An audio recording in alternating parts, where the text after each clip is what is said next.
વડોદરાના રાણીપુરામાં મનરેગાની કામગીરીમાં ભ્રષ્ટાચારના આરોપો લાગ્યા છે। કામ કર્યા વિના મજૂરોના નામે નાણાં ઉપાડ્યાનો જાગૃત નાગરિકે દાવો કર્યો। જોબ કાર્ડમાં નામ સાચા છે, પરંતુ ફોટા અન્ય વ્યક્તિઓના લગાવ્યા હોવાનો આરોપ છે।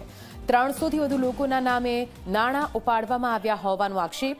આ સમગ્ર મામલે 3 થી 4 કરોડના કૌભાંડની આશંકા વ્યક્ત કરાઈ છે। મજૂરોને બદલે મશીનથી કામગીરી કરાઈ હોવાના ગંભીર આરોપ છે। રાણીપુરા ગામના તળાવનું આશરે 60 ફૂટ ખોદકામ કર્યાનો દાવો કરવામાં આવ્યો। તળાવમાંથી નીકળેલી માટી પણ વેચી હોવાનો આરોપ લગાવવામાં આવ્યો। મનરેગાના મસ્ટર રોલ અને જોબ કાર્ડની તપાસની માંગ કરવામાં આવી રહી છે, સાથે પેમેન્ટ રેકોર્ડની પણ તપાસની માંગ કરવામાં આવી। આ સમગ્ર મામલે નિષ્પક્ષ તપાસ થાય તો મોટું કૌભાંડ બહાર આવે તેવી શક્યતા વ્યક્ત કરાઈ રહી છે।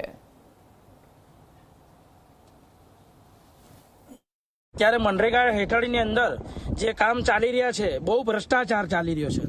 અત્યારે અમારા ગામ રાણીપુરાની અંદર જે અમારો રસ્તો નાદિયા તરફ જવાનો છે, એ મનરેગાની અંદર જે રસ્તો અત્યારે બની રહ્યો, અત્યારે એ લોકોએ માટી મેટલ કરીને જે બોલાડ્યો છે, એટલે જોબ કાર્ડ પ્રમાણે એ લોકોએ જે મશીન વર્કથી કામ કરાયું છે અને જોબ કાર્ડ ખોટા ફ્રોડ બનાવ્યા છે।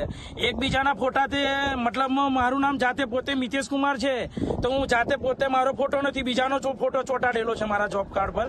એવા અનેક 300થી વધુ જોબ કાર્ડ બધા ફ્રોડ બનાવેલા છે। અને એક જોબ કાર્ડની રકમ આપણે અંદાજિત ગણીએ તો 20,000 એક વર્ષની, 18,000, 17,000, 15,000 એવી નાખેલી છે।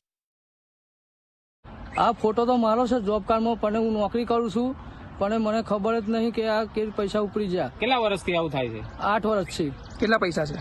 60,000। આપ શું કરો છો? હું નોકરી કરું છું। ટોટલ કેટલા લોકો છે ગામમાં જેને આવું થયું છે? 300 જણા।